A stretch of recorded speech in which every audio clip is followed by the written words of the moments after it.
자, 이번 시간에는 선생님과 함께 태양계 행성들이 어떻게 운동하는지에 대해서 공부를 해보도록 하겠습니다. 자, 학습 목표입니다.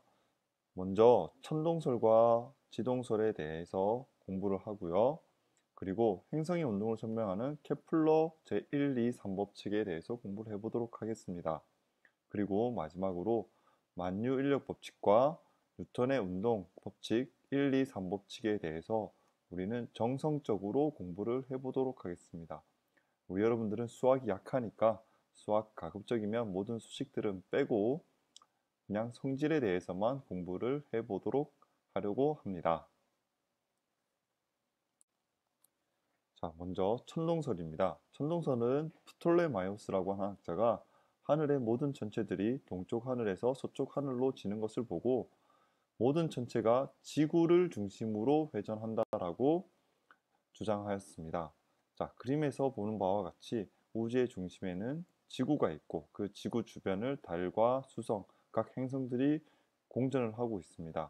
그리고 조금 이제 설명하기 힘든 현상들이 발견이 되면서 다시 한번 주전원이라고 하는 공전하는 궤도상에서 다시 또 다른 원을 도입을 하게 됩니다. 자, 밤하늘의 행성들은 순행과 역행이라는 운동을 하게 되는데요. 자, 순행은 천체들이 서쪽에서 동쪽으로 이동하는 것을 순행이라고 합니다. 역행은 반대 방향인 동쪽에서 서쪽으로 아주 조금 이동하는 것을 역행이라고 하고요. 다시 천체들은 순행을 하게 됩니다.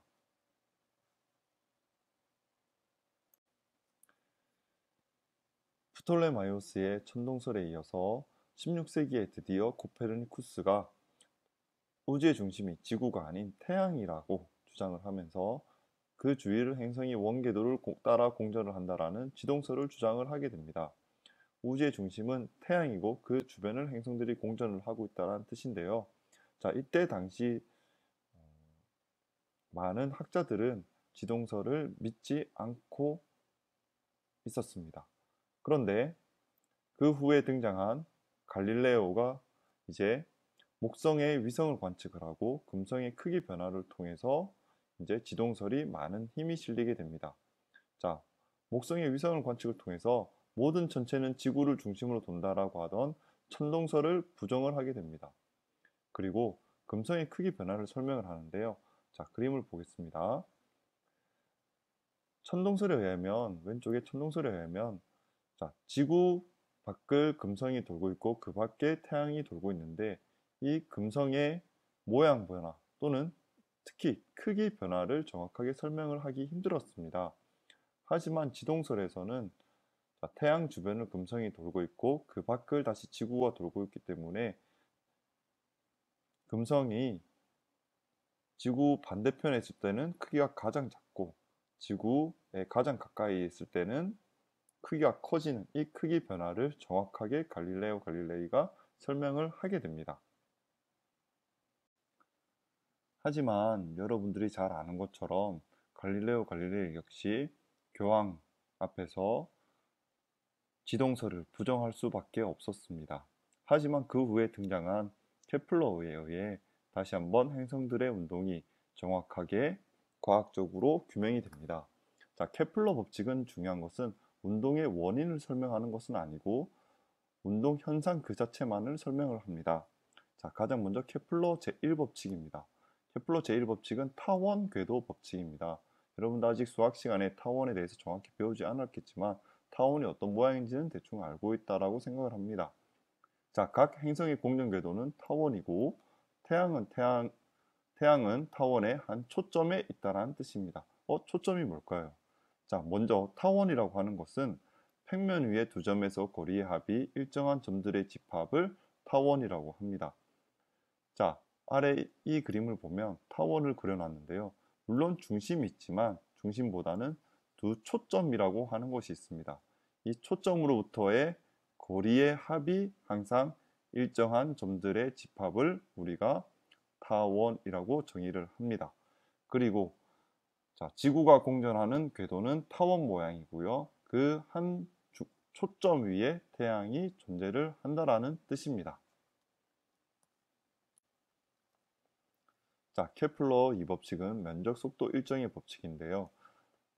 행성과 태양을 연결하는 이 가상선은 같은 시간에 같은 면적을 쓸고 지나간다는 뜻입니다. 예를 들어서 A라는 지점부터 B라는 지점까지 가는데 한 달이 걸렸고, C라는 지점에서 D라고 하는 지점까지 가는데 한 달이 걸렸다라고 할 때 이 부채꼴 모양의 이 면적은 넓이가 같다라는 뜻입니다. 케플러 3법칙은 조화 법칙이라고도 합니다. 케플러 3법칙은 조화 법칙이라고 하는데요. 행성의 공전 주기의 제곱은 공전 궤도의 긴 반지름의 세제곱에 비례한다. 뭐 제곱이 세제곱에 비례한다. 좀 어려운데 그냥 쉽게 공전 주기가 길면 길수록 공전 궤도 역시 크다라고 생각을 하면 됩니다.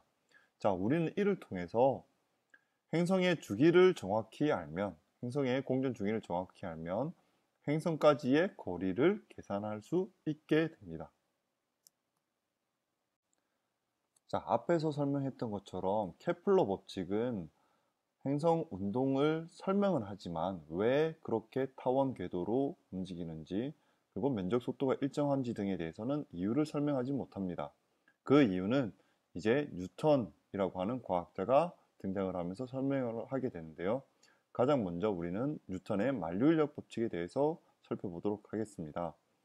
자, 만류인력 법칙은 모든 질량을 가진 물체들은 서로 당기는 힘이 작용을 한다라는 것입니다. 자, 수식은 F는 G 곱하기 R 제곱분의 M1 곱하기 M2인데요. 어떤 두 물체가 있을 때 질량이 M1인 물체와 M2인 물체가 있을 때 그 만류인력 힘 F라고 하는 것은 이 두 물체의 질량의 곱에 비례하고, 그리고 거리의 제곱에 반비례를 한다라는 뜻입니다. 즉, 물체들의 질량이 크면 클수록 만류인력도 커지고요. 그리고 물체들의 거리가 가까울수록 만류인력이 커진다라는 뜻입니다. 자, 이제 그럼 뉴턴의 운동 법칙에 대해서 공부를 해보겠습니다. 가장 먼저 관성의 법칙입니다. 자, 외부로부터 힘이 작용하지 않을 때 물체는 운동 상태를 계속 유지한다. 정지해 있는 물체는 계속 정지해 있고, 움직이는 물체는 계속 움직이려고 한다라는 뜻인데요. 예를 들면, 자, 지구를 중심으로 다른 지구를 공전하고 있습니다. 이 둘 사이에는 만류인력이라고 하는 힘이 존재를 하기 때문인데요. 하지만 이 만류인력, 외부로부터의 힘이 작용하지 않으면 즉 물체는 운동 상태를 계속 유지하려고 한다. 자, 달은 자신의 운동 상태인, 운동 방향인 접선 방향으로 쭉 궤도를 벗어나 버리게 되는 것입니다. 관성의 예는 우리 주변에서 쉽게 찾아볼 수가 있는데요. 자, 버스가 갑자기 출발하면 승객이 뒤로 넘어지는 경우, 이불을 방망이로 두드리면 먼지가 떨어지는 경우, 또는 망치 자루를 바닥에 내리치면 망치머리가 끼워지는 경우 등이 모두 다 관성의 예가 되겠습니다. 자, 뉴턴의 운동 제2법칙은 가속도 법칙이라고 합니다. 물체에 힘이 작용하면 운동 상태, 즉 운동 방향이나 빠르기가 변하는 가속도 운동을 하게 된다라는 것인데요. 여러분들 E는 MC 제곱보다 더 많이 들어본 F는 ma라는 식이 가속도 법칙을 나타냅니다. 지금 선생님이 여기에 정리해 놓은 것은, 자, 질량을 우변으로 넘긴 상태가 되는 거겠죠. 즉, 가속도는 힘이 클수록 가속도가 커지고요. 그리고 물체의 질량이 클수록 가속도는 작아진다라는 뜻이 됩니다. 자, 마지막으로 뉴턴의 운동 제3법칙은 작용 반작용의 법칙입니다. 많이들 들어봤을 텐데요. 자, 우리가 풍선을 분 다음에 풍선을 놓게 되면 바람이 빠져나가면서 풍선이 날아가게 되는데요. 자, 풍선과 공기 사이에 작용하는 힘이 작용과 반작용입니다. 먼저 공기가 밖으로 빠져나가면서 어떻게 풍선을 앞으로 밀게 됩니다. 이러한 힘이 존재를 한다라고 하면 반대로 풍선이 공기를 뒤로 밀어내는 힘이 존재를 한다라는 거죠. 이 두 힘은 서로 작용, 반작용 관계에 있다라고 합니다.